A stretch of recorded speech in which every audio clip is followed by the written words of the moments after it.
দিব্যত্রয়ী চ্যানেলে আপনাদের সকলকে স্বাগত। স্বামী পূর্ণাত্মানন্দজির লেখা চিরন্তনী সারদা থেকে পাঠ, আজ পর্ব 13। জননীং শারদাং দেবীং রামকৃষ্ণং জগদ্গুরুং পাদপদ্মে তয়োঃ শ্রুত্বা প্রণমামি মুহুর্মুহুঃ। আজকে যে পরিচ্ছদটি শুরু করব তার নাম সন্তোষের চেতন প্রতিমা। ইংরেজ কবি শেলির একটি কবিতার কয়েকটি পংক্তি মনে পড়ছে।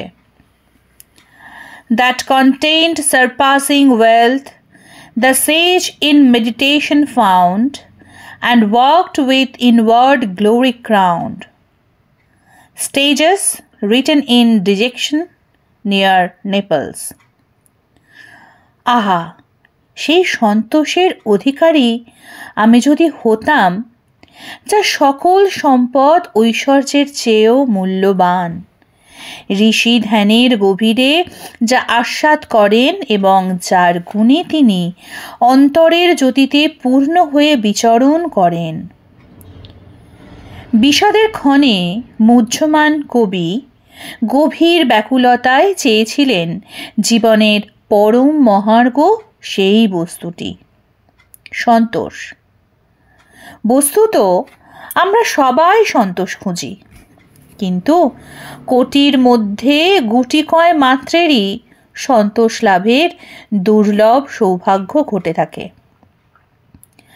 পৃথিবীর প্রায় সকল মানুষের কাছেই মনের নিরন্তর সন্তোষ বা প্রফুল্লতায় অবস্থান মরীচিকার মায়া।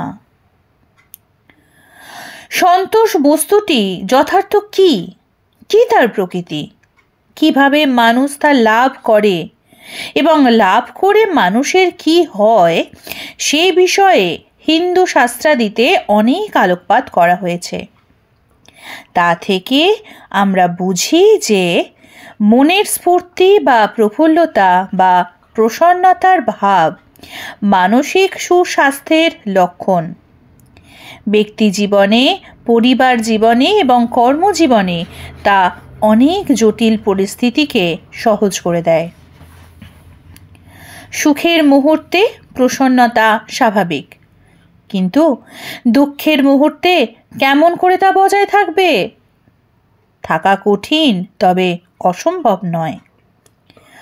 কবি শেলি যে ঋষিদের কথা বলেছেন, তাদের জীবনের বিশেষত্বই হল সদা প্রসন্নতা বা নিত্য সন্তোষ। শেলি সুস্পষ্টভাবে বলে দিয়েছেন যে সন্তোষ বস্তুটি আধ্যাত্মিক জীবনযাপনের মাধ্যমেই অর্জিত হয়। প্রসঙ্গত, মহাপরাক্রান্ত আলেকজান্ডার ও ভারতের এক অর্ধনগ্ন বৃদ্ধ কপোর্ধকহীন সৌম্যকান্তি সদা প্রসন্ন সন্ন্যাসীর কথোপকথন স্মরণে আসছে। আলেকজান্ডারের সহস্র প্রলোভন এবং অবশেষে হত্যার হুমকিতে যিনি অট্টহাসিতে উড়িয়ে দিয়েছিলেন, বলেছিলেন তিনি আত্মতৃপ্ত, আত্মক্রীড়, আত্মারাম। ঐশ্বর্য সম্মানের প্রতি তার বিন্দু মাত্র আগ্রহ নেই। মৃত্যুকেও তিনি ভ্রুক্ষেপ করেন না। দোর্দণ্ড প্রতাপ আলেকজান্ডারের যে হাত বৃদ্ধ সন্ন্যাসীকে হত্যা করবার জন্য তরবারি উন্মুক্ত করেছিল, সেই হাত মুহূর্তে সন্ন্যাসীর চরণ স্পর্শ করল। যে উদ্ধত মস্তকের সামনে এ তাবৎ পৃথিবীর কোন সম্রাট মাথা তুলতে সমর্থ হননি, তা বিস্ময় ও সম্ভ্রমে ভুলুণ্ঠিত হল সেই অর্ধনগ্ন বৃদ্ধ দরিদ্র সন্ন্যাসীর পদপ্রান্তে। বুদ্ধ, যিশু, চৈতন্য, নানক, কবির, রামকৃষ্ণ প্রমুখকে নিয়ে দেশে দেশে কালে কালে সেই ঘটনারই আবৃত্তি পুনরাবৃত্তি ঘটে চলেছে। প্রাতঃস্মরণীয়দের সেই মহতী তালিকায় সংযুক্ত হয়েছে এক নারীর নাম, তিনি সারদা দেবী, শ্রীরামকৃষ্ণের সহধর্মিণী। হিন্দু শাস্ত্র বলে জীবনের চরিতার্থতা জন্ম মৃত্যুর আবর্তন বা সংসার চক্র থেকে মুক্তি লাভে। সে কারণে মুক্তিকে হিন্দু শাস্ত্রে বলা হয় নিয়শ্রেয়স, যার থেকে শ্রেয়স্কর আর কোনো বস্তু বা বিষয় নেই। মুক্তির পূর্বাবস্থা জ্ঞান। কিসের জ্ঞান বা কি জ্ঞান? তা হলো এই জানা যে জগৎ ব্রহ্মের এবং ব্রহ্মই জগৎ জুড়ে। জগতের অণু পরমাণুতে তিনি অনুস্যূত হয়ে আছেন। ব্রহ্মময় জগৎ, বিষ্ণুময় জগৎ, হরি জগৎ, জগতই হরি। এই বোধ যখন হয়, এই উপলব্ধি যখন মানুষের আসে, তখন মানুষ আত্মানন্দে পূর্ণ হয়। সুখ, দুঃখ, প্রেম, ঘৃণা, ঈর্ষা, সূচি, অসুচি, প্রাচুর্য, অভাব, মান, অপমান কোনো কিছুই তাকে বিচলিত করতে পারে না, অভিভূত করতে পারে না। এই সমদর্শন বা একাত্ম দর্শনই যথার্থ জ্ঞান এবং এই জ্ঞানের অনিবার্য ফল মুক্তি। জ্ঞানে স্থিত হলে বা স্থিতপ্রজ্ঞ হলে মনের এমন একটি অবস্থা আসে যাতে সুখে দুঃখে, মানে অপমানে, স্তুতি নিন্দায়, সম্পদে বিপদে, বিভবে দৈন্যে কোনো প্রতিক্রিয়াই হয় না, পরন্তু মনে সদা সর্বদা সন্তোষের অবিচ্ছিন্ন স্রোত প্রবাহিত হতে থাকে। বস্তুত জ্ঞানের লক্ষণই হলো সন্তোষ। ভগবান গীতা মুখে এই সন্তোষের কথা অতি সুন্দরভাবে বলেছেন। জং লব্ধা চাপরং লাভং মন্যতে নাধিকং ততঃ যস্মিন স্থিতঃ ন দুঃখেন গুরুনাপি বিচালত্যে।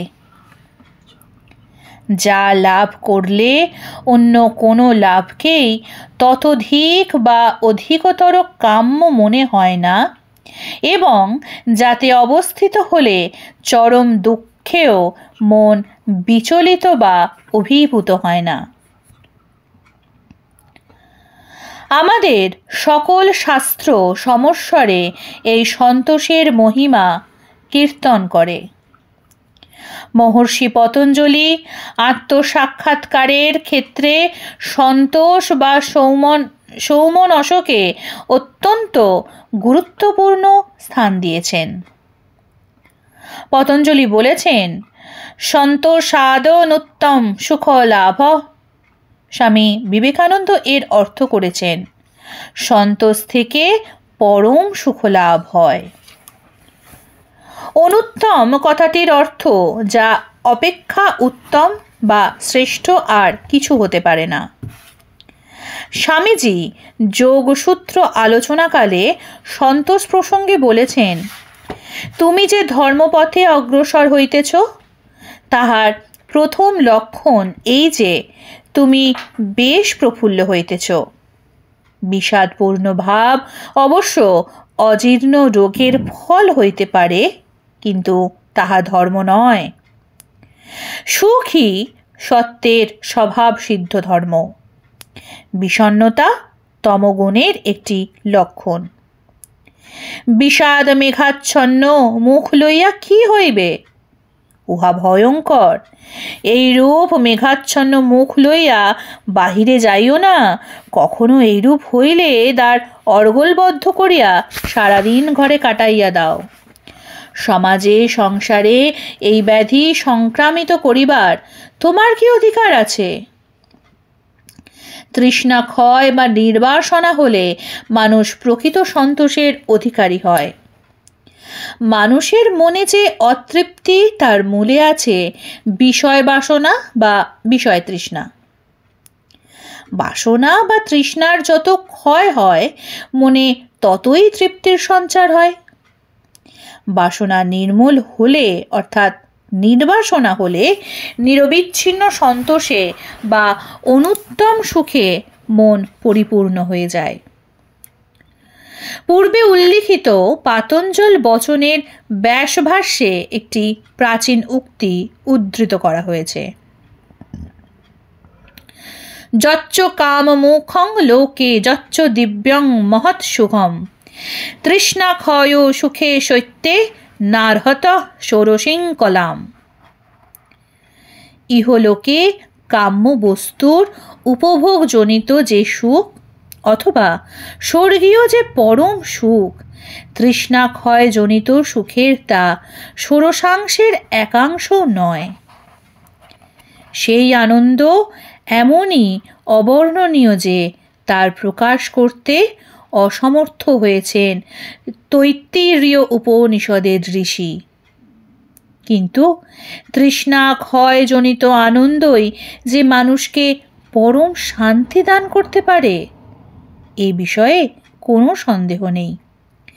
গীতায় ভগবান বলেছেন, সমস্ত কামনা বাসনাকে ত্যাগ করে অহং কর্তৃত্ব বোধহীন হলে সকল সংসার দুঃখের নিবৃত্তি রূপে পরম শান্তি লাভ হয়। তখন যে অবস্থা মানুষের লাভ হয় তার নাম ব্রাহ্মীস্থিতি। যথাগ্নির দাহিকা শক্তি রামকৃষ্ণে স্থিতা হিয়া সর্ববিদ্যা স্বরূপাং তাং শারদাং প্রণমাম্যহম। আজকের পর্ব এখানেই শেষ হলো। পরবর্তী পর্ব আসবে আগামীকাল। নমস্কার, সঙ্গে থাকুন, সুস্থ থাকুন, ভালো থাকুন। জয় ঠাকুর, জয় মা।